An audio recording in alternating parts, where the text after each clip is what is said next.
Many things in this period have been hard to bear or hard to take seriously. My own profession went into a protracted swoon during the Reagan-Bush-Thatcher decade and shows scant sign of recovering a critical faculty, or indeed any faculty whatever, unless it is one of induced enthusiasm for a plausible consensus president.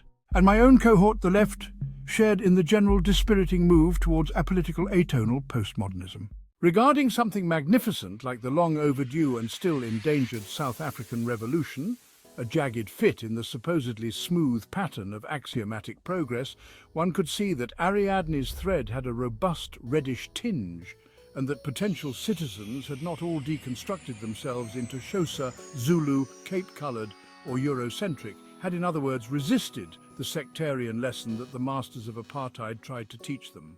Elsewhere, though, it seemed all at once as if competitive solipsism was the signifier of the radical, a stress on the salience not even of the individual, but of the trait, and from that atomization into the lump of the category. Surely one thing to be learned from the lapsed totalitarian system was the unwholesome relationship between the cult of the masses and the adoration of the supreme personality.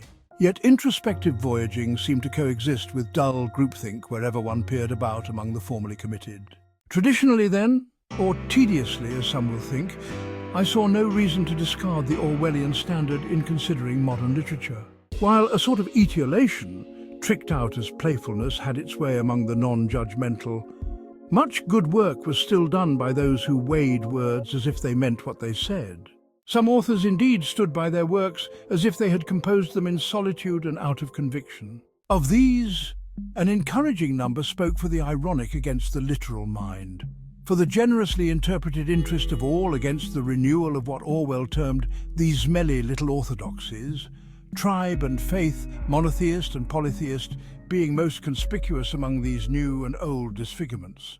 In the course of making a film about the decaffeinated hedonism of modern Los Angeles, I visited the house where Thomas Mann, in another time of torment, wrote Dr. Faustus. My German friends were filling the streets of Munich and Berlin to combat the recrudescence of the same old shit as I read. Not consider religion the most adequate means of keeping it under lock and key. For that, literature alone avails humanistic science, the ideal of the free and beautiful human being.